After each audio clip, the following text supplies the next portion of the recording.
नमस्कार, मैं श्रुति सिंह। स्वागत है आप सभी का इनसाइड झारखंड न्यूज के इस बुलेटिन में। चले जानते हैं आज की खबरों के बारे में। खबरों की शुरुआत करते हैं राजधानी रांची से। 4 दिनों तक चलने वाला लोक आस्था का महापर्व छठ मंगलवार से नहाय खाए के साथ शुरू हो गया। छठ पूजा कार्तिक शुक्ल पक्ष की चतुर्थी तिथि से शुरू होती है। बिहार, झारखंड और उत्तर प्रदेश के साथ अब देश एवं दुनिया भर में इस पर्व को बड़े धूमधाम के साथ मनाया जाता है।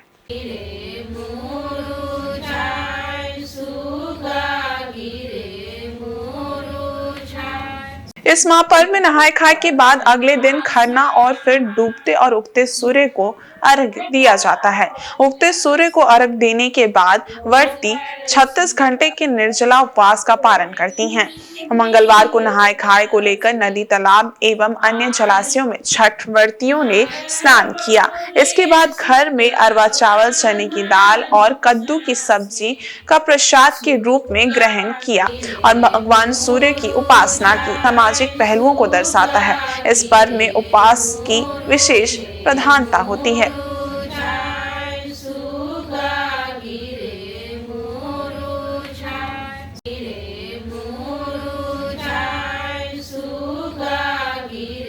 ये पर्व जो है महापर्व माना जाता है और ये नहाय खाए के साथ 4 दिन के लिए शुरू हुआ है। आज पहला दिन है, इसके साथ ही पारण के साथ इसका समापन होगा। नहाय खाए के आज हम लोग नहाय खाए के हैं। सूर्य भगवान की आराधना करके हम लोग कद्दू का सब्जी, चना का दाल और अरवा चावल और अगस्त फूल का पकौड़ी खाते हैं। हम लोग को इसमें बहुत आस्था है। छठ पर्व बहुत महान पर्व है, महापर्व है और हम 4 दिन का ये पर्व करेंगे और अपनी मन्नत पूरा करेंगे। हम लोग जो मानते हैं सो छठ माँ पूरा करते हैं। दीपावली के 5वें दिन कार्तिक माह के शुक्ल पक्ष पंचमी तिथि पर मंगलवार को दक्षिण भारतीय लोगों ने पूरी श्रद्धा के साथ नागुला चौथी का त्योहार मनाया। इस दौरान श्रद्धालुओं ने नाग देवता की पूजा अर्चना की, साथ ही परिवार में सुख समृद्धि की कामना की। दक्षिण भारतीय लोगों ने सर्प बिल पर चंदन, सिंदूर, हल्दी से रंगोली डालकर आटे से बने दिए जलाकर विधि विधान से नाग देवता की पूजा की। इसके साथ ही दूध, अंडा और लावा भी नाग देवता को अर्पित किया गया। ये पर्व सर्प भय से मुक्ति, परिवार की खुशहाली व भय से निजात की कामना के लिए किया जाता है। इसे दीपावली के 5वें दिन कार्तिक माह के शुक्ल पक्ष पंचमी तिथि पर मनाया जाता है। नागुला चौथी से जुड़ी कई पौराणिक कथाएं हैं।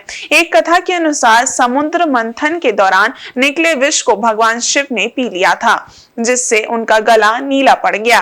तब से उन्हें नीलकंठ कहा जाता है। नाग देवता भगवान शिव के गले में रहते हैं, इसलिए उनकी पूजा की जाती है।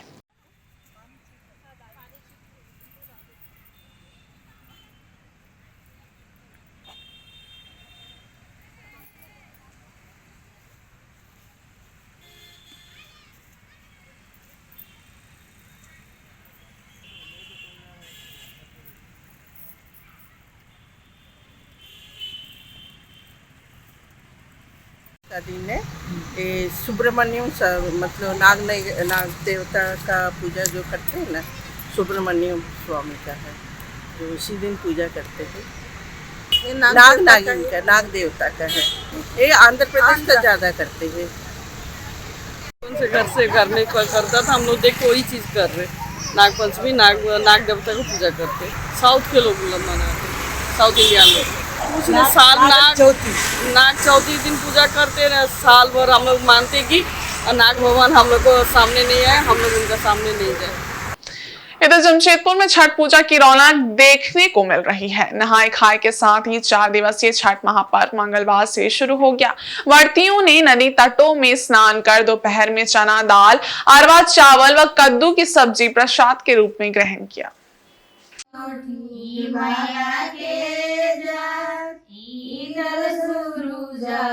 बाबा के जय, छठी मैया इसके साथ ही 4 दिवसीय महापर्व शुरू हो गया। इसे लेकर हर तरफ मन को विभोर करने वाले छठ के गीत सुनाई दे रहे हैं। इन गीतों से पूरा वातावरण भक्ति व उत्साह में डूबा हुआ है।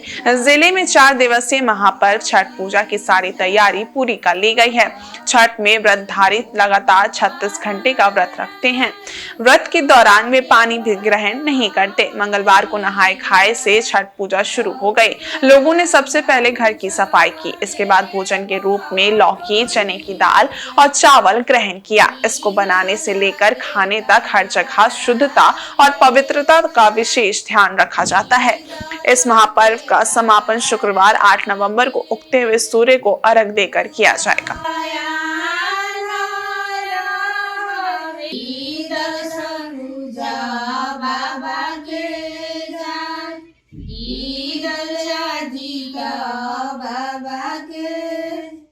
बेसब्री से इंतजार रहता है मेरा। ये फर्स्ट बार मैं मेरा व्रत है और बहुत शुद्धता से हम लोग छठ करते हैं। 4 दिवसीय छठ होता है और आज है लौकी भात, कल है खरना, परसों है छठ, उसके बाद फिर सुबह वाला छठ होता है। हम लोग बाल बच्चे भी बहुत बेसब्री से इंतजार करते हैं। दूर दराज से भी लोग आते हैं हम लोग के घर में। बुआ आती हैं, दीदी लोग आती हैं, सब लोग मिलजुल के हम लोग छठ करते हैं और 16 श्रृंगार करके हम लोग जाते हैं छठ घाट पे। वहां पे अर्घ दिलाता है, बहुत एंजॉय करते हैं। इससे बहुत कुछ सीखने को मिलता है। सास बताती हैं कैसे किया ठेकुआ वगैरह, चाहे जो भी हो, कैसे दौरा लोग को सजाया जाता है, कैसे क्या किया, अर्घ कैसे दिलाता है, सब लोग पूछते हैं तो सासू माँ लोग बताती हैं। 25 साल से हम लोग 4 दिन का ये पर्व होता है। आज तो लौका भात हम लोग खाएंगे और कल खरना करेंगे, जाऊ शाम को बनाएगा। परसों हम लोग घी का ठेकुआ बनाएगा रख के लिए। बहुत धूमधाम से हम लोग करते हैं, बहुत अच्छा लगता है। सब परिवार मिल करके एक साथ जाते हैं और बहुत धूमधाम से ये पर्व करते हैं। बहुत साफ सुथरा से काम होता है, बहुत अच्छा से सफाई करते हैं। हम लोग घर में गंगाजल छिड़कते हैं, बहुत शुद्ध से करते हैं। ऐसे ये पर्व नहीं होता है, बहुत धूमधाम से होते हैं। और आदित्यपुर के शेरे पंजाब चौक स्थित मोदी कॉम्प्लेक्स में सोमवार शाम भाजपा के आदित्यपुर मंडल के चुनावी कार्यालय का शुभारंभ हुआ। कार्यालय का उद्घाटन राज्य के पूर्व मुख्यमंत्री सह सरायकेला विधानसभा क्षेत्र के भाजपा प्रत्याशी चंपाई सोरेन ने फीता काटकर किया। उपस्थित लोगों को संबोधित करते हुए चंपाई सोरेन ने भाजपा सहित एनडीए के सभी सहयोगी दलों से भाजपा प्रत्याशी की जीत सुनिश्चित करने की अपील की। उन्होंने कहा कि प्रधानमंत्री नरेंद्र मोदी के कार्यक्रम के बाद कोल्हान की सभी 14 सीटों पर भाजपा एनडीए दल की जीत सुनिश्चित है। भाजपा एवं एनडीए कार्यकर्ताओं से चंपाई सोरेन ने अपील करते हुए कहा कि चुनाव में अनुशासित, संयमित होकर आमजनों तक अपनी बातों को पहुंचाने का काम करें। उन्होंने वर्तमान झारखंड सरकार पर प्रहार करते हुए कहा कि 4.5 साल तक जनता को गुमराह करने वाली सरकार में शामिल होने के बावजूद उन्होंने अपने 5 महीने के कार्यकाल में राज्य को विकास के अग्रणी पंक्ति में लाकर खड़ा किया है। इस रफ्तार को आगे एनडीए की सरकार बनाकर निरंतर जारी रखने में मदद करेंगे।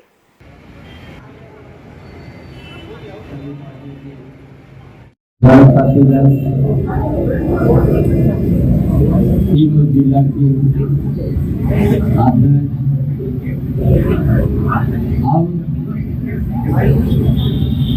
लाखों की संख्या में जो समर्थन कोल्हान की धरती में इस चुनाव सभा में एक संकेत दे दिया कि हम पूरा कोल्हान में 14 के 14 सीट।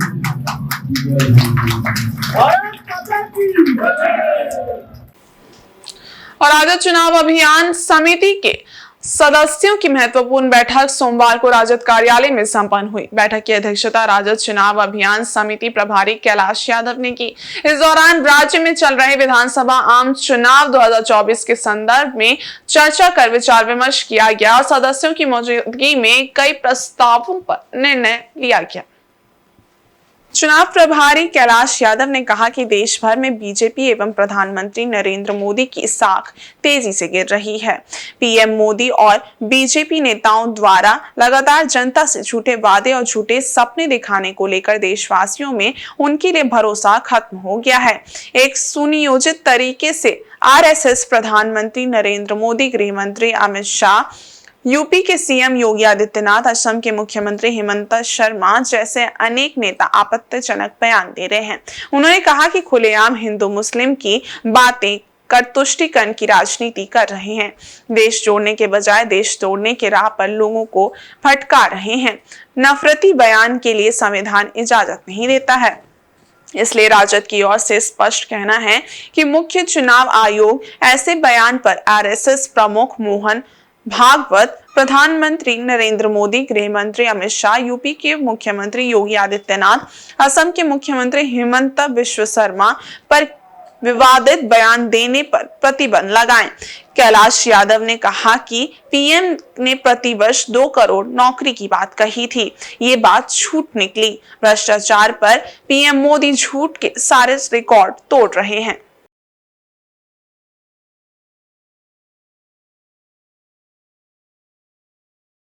अमित शाह और आज भारत के प्रधानमंत्री माननीय नरेंद्र मोदी जी 2 बार भ्रष्टाचार और परिवारवाद पर उन्होंने सवाल उठाया। हम सीधा कहना चाहते हैं कि भ्रष्टाचार पर भारतीय जनता पार्टी को कहने का कोई हक नहीं, सवाल उठाना कोई हक नहीं है। भ्रष्टाचार पर जितना भारतीय जनता पार्टी ने बोला, ठीक उलट उसका काम किया।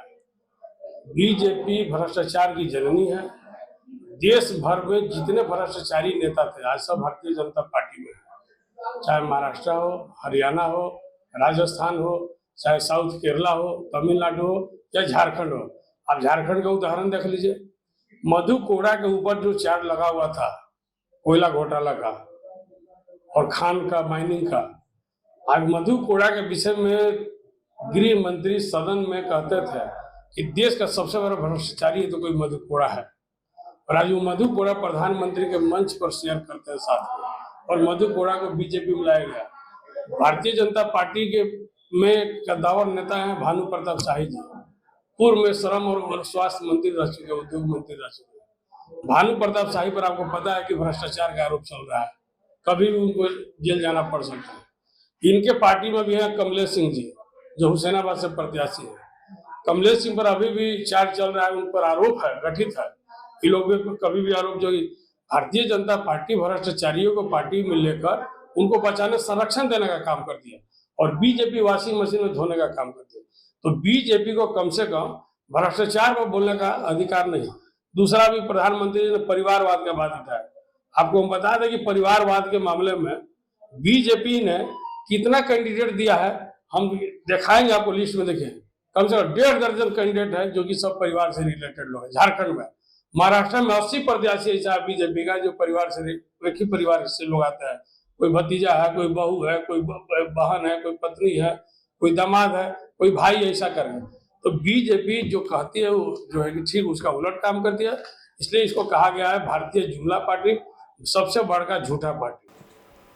जैसे जैसे मतदान की तिथि नजदीक आती जा रही है वैसे वैसे राजनीतिक पार्टियों का जनसंपर्क अभियान तेज होते जा रहा है। इसी क्रम में भाजपा के वरिष्ठ नेता होपना महाली एवं चांदमणि महाली ने जमशेदपुर के पोटका स्थित मानपुर समेत कई गांव में जनसंपर्क अभियान चलाया। दोनों नेताओं ने लोगों से मुलाकात की और भारतीय जनता पार्टी के पक्ष में मतदान करने की अपील की। उन्होंने लोगों को बताया कि भाजपा को जिताने से क्षेत्र में सुशासन के साथ कई लाभकारी योजनाएं आप तक पहुंच पाएंगी। भाजपा नेता होपना महाली एवं चांदमणि महाली ने कहा कि क्षेत्र में भाजपा के प्रति लोगों का रुझान देखने से लगता है कि पोटका ही नहीं पूरे राज्य में भाजपा की सरकार आने वाली है। उन्हें पूर्ण विश्वास है कि इस बार भाजपा की सरकार बनेगी। पूरे झारखंड में परिवर्तन का लहर है। अभी जनता जाग चुकी है और पब्लिक को, जनता को समझाना नहीं पड़ेगा। पब्लिक, जनता सब कुछ जानती है, अंदर क्या है और बाहर क्या है। इसीलिए परिवर्तन के लिए सभी तैयार हैं और जोर शोर से झारखंड में भाजपा की सरकार, पूर्ण बहुमत से भाजपा की सरकार बनने जा रही है। 23 को फुल बहुमत के साथ भाजपा की सरकार आ रही है। भाजपा का अभियान चला रहे हैं, इसमें हमें बढ़ चढ़ के समर्थन मिल रहा है और एक जोश देखने को मिल रहा है। ये जोश है भ्रष्टाचार के खिलाफ।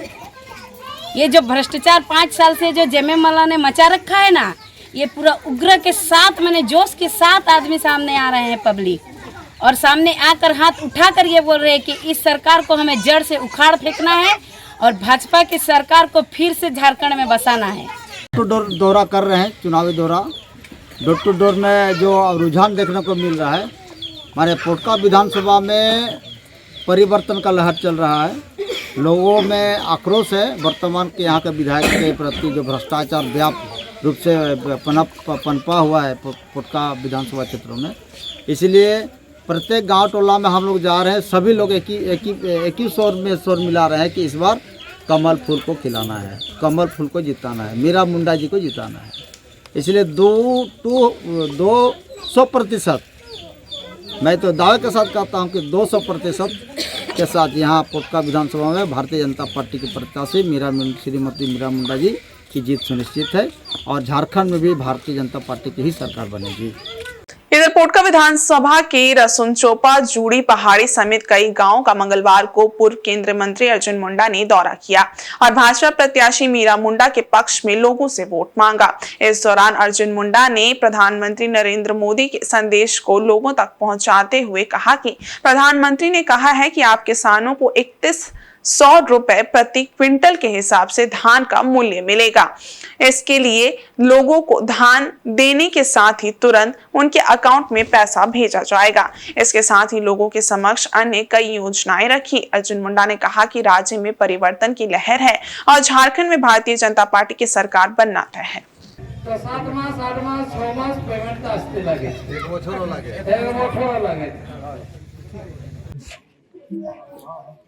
एक विश्वास दिलाते हुए कहा है कि झारखंड की जनता भारतीय जनता पार्टी को चुने। झारखंड की जनता उदासी और निराश से मुक्त होकर झारखंड के विकास के लिए, झारखंड के लोगों की खुशहाली के लिए जो आवश्यकता है उसको हम पूरा करें। और सरायकेला जिले के आरआईटी थाना अंतर्गत मार्ग संख्या 7 निवासी मनोज कुमार घर की छत के ऊपर से हाई टेंशन तार की चपेट में आ गए, जिससे मौके पर ही उनकी मौत हो गई। इस हृदय विदारक घटना के बाद वहां चीख पुकार मच गई। मंगलवार की सुबह 6 बजे की है। जानकारी के अनुसार मनोज सुबह अपने घर की छत पर गमले से फूल तोड़ रहे थे। इसी क्रम में छत के ऊपर से गुजरा 11,000 हाई वोल्टेज के तार की चपेट में आ गए, जिसके झटके से वे छत पर ही अचेत हो गए। आनन फानन में परिवार के लोग उन्हें अस्पताल ले गए, जहां चिकित्सकों ने उन्हें मृत घोषित कर दिया। घटना के बाद परिवार में कोहराम मचा हुआ है। मृतक की पत्नी उमरावती देवी सरकारी शिक्षिका है। इधर घटना के बाद उनके शुभचिंतकों का जुटान होना शुरू हो गया है। स्थानीय लोग इस घटना के पीछे बिजली विभाग की लापरवाही बता रहे हैं। बताया जा रहा है कि मनोज कुमार भाजपा से जुड़े हुए थे। वे पूर्व मंडल कोषाध्यक्ष रह चुके हैं। वर्तमान में सक्रिय कार्यकर्ता थे। परिवार से मिली जानकारी के अनुसार घर में उनके पुत्र की शादी होने वाली थी। इसी माह 26 नवंबर को बड़ा पुत्र का तिलक आने वाला था। 2 दिसंबर को शादी थी, लेकिन एक दुर्घटना ने परिवार की सभी खुशियों को मातम में तब्दील कर दिया।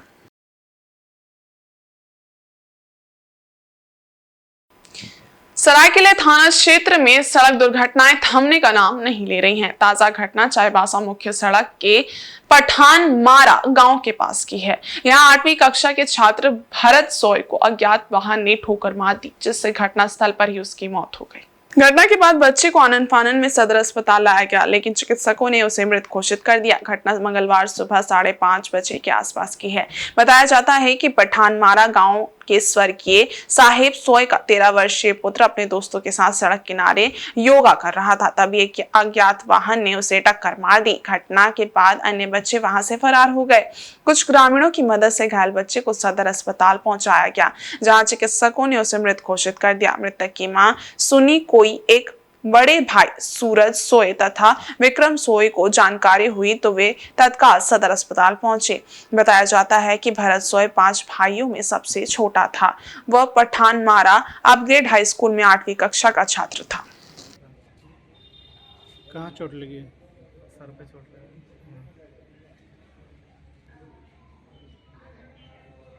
इधर झारखंड विधानसभा चुनाव के मद्देनजर अवैध पैसों की सूचना मिलने पर मंगलवार की सुबह रांची के अलग अलग जगहों पर पुलिस ने छापेमारी की। पुलिस की टीम ने नामकुम थाना क्षेत्र स्थित YBN यूनिवर्सिटी, कलावती अस्पताल और इस संस्थान के संचालक के आवास पर दबिश दी। राज्य पुलिस की टीम ने ये कार्रवाई गुप्त सूचना के आधार पर की है। बताया जा रहा है कि पैसा चुनाव में खपाने के लिए लाया गया था, परंतु इसकी सूचना पुलिस को मिल गई, जिसके बाद ये छापेमारी की गई। बता दें कि धनतेरस के दिन JD गोयनका स्कूल में छापेमारी की गई थी। यहां से करीब 1 करोड़ 14 लाख कुछ रुपए जब्त किए गए थे। ये छापेमारी मदन सिंह के स्कूल में हुई थी। मदन सिंह का संबंध बीजेपी के साथ बताया गया था। वहीं YBN यूनिवर्सिटी के मालिक रामजी यादव के बारे में ये चर्चा है कि वे किसी राजनीति पार्टी से जुड़े हुए हैं। हालांकि अभी तक इस पूरे मामले पर किसी भी तरह की आधिकारिक पुष्टि नहीं की गई है। देखिए, कानून अपना काम करेगा और कहीं छापामारी हो, प्रशासन को कहीं कोई जानकारी होती है तो उसकी छापामारी करने की जिम्मेवारी है, और छापामारी अगर कर रहे हैं तो कानून अपना काम कर रहा है। लेकिन ये कहना कि ये पैसा इनका है और ये, उसके पीछे तथ्य होने चाहिए। पहले तो 300 साढ़े 300 करोड़ के नोट के पहाड़ निकले, उसका तो झामुमो ने आज तक स्वीकृति नहीं की कि वो किसका था, जबकि वो कांग्रेस के लीडर के यहाँ निकला, वो इनके ही यहाँ निकला। 32 करोड़ का अभी तक नहीं जवाब दे पा रहे हैं, जिनके मंत्री जेल में हैं, पूर्व मंत्री। तो उन सारी बातों को न बोल के जो काल्पनिक चीज़ें हैं उस पर ज़्यादा झामुमो का ध्यान जा रहा है। इसलिए झामुमो को सोच करके बोलना चाहिए, और अगर होगा, जिसका होगा वो बताएगी पुलिस। उन्हीं की पुलिस है, राज्य सरकार की पुलिस कर रही है।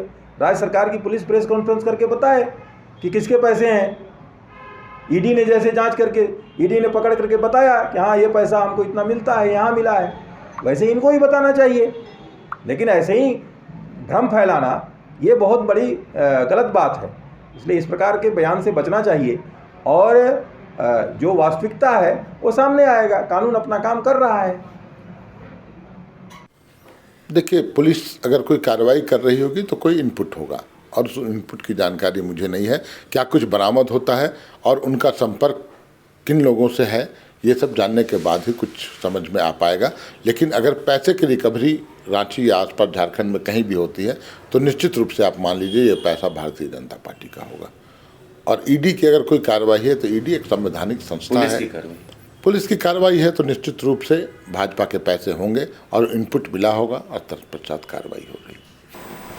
मुख्यमंत्री हेमंत सोरेन ने चुनाव आयोग की निष्ठा पर सवाल उठाया है। उन्होंने चुनाव आयोग को निशाने पर लेते हुए कहा है कि आज जिस तरह से चुनाव आयोग भाजपा की कठपुतली बनकर नाच रहा है, उसका हिसाब जनता को देना होगा।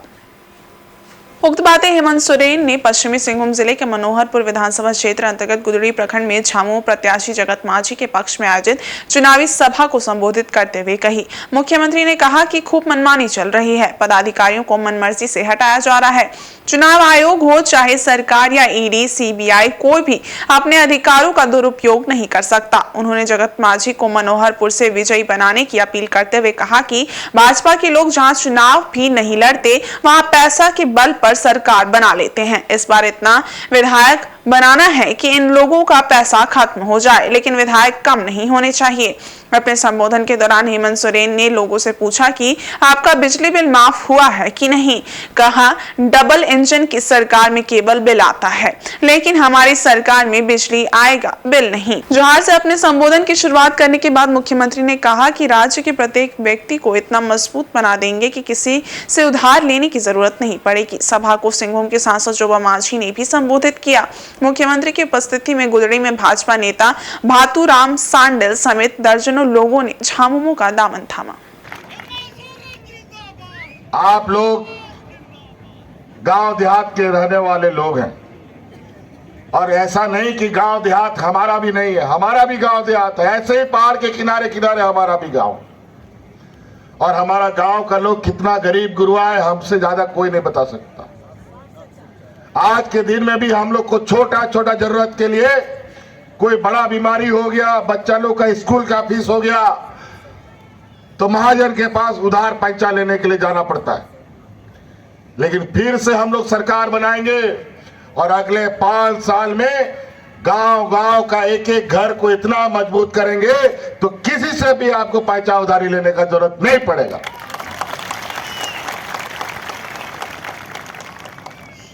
किसी भी जरूरत में आज हमारे विपक्ष में जो लोग खड़े हैं कमल छाप लेकर के, ये लोग वो समूह है जो इन जंगलों से कोयला, लोहा, अब्रक निकालते हैं और हम लोगों को जंगल से खदेड़ कर भगाने का काम करता है। हम लोग विरोध करते हैं तो देवेंद्र मांझी जैसा हमें लोग गोलियों से मार दिया जाता है या नक्सल कह करके जेल में डाल दिया जाता है। अभी हम यही भारतीय जनता पार्टी के विरुद्ध लगातार मोर्चा खोले हैं। हम लोगों का ये खदानों का पैसा बकाया पड़ा हुआ है, वो बकाया जब हमने मांगना शुरू किया तो हमको जेल में डाल दिया और जेल में इसी गुदड़ी आसपास के, बनवारपुर के आसपास के कई लोग जेल में बंद है, को जेल में मिला था और बेगुनाह लोगों को जेल में डाल दिया है। हम जेल से बाहर आए हैं और ये चुनाव का घोषणा हो चुका है और मेरा पूरा सरकार का कार्यकाल भी पूरा नहीं हुआ। ये लोग पहले ही चुनाव करा दिया है। पहले कभी ऐसा नहीं होता था और वो इसलिए करा दिया कि ये लोग नहीं चाहता है कि आदिवासी लोग इस राज्य को नेतृत्व करे, इस राज्य में सरकार चला सके। और इस बुलेटिन में बस इतना ही। ब्रेक के इस बारे कुछ और खास खबरें, तब तक के लिए देखते रहिए इनसाइड झारखंड न्यूज। धन्यवाद।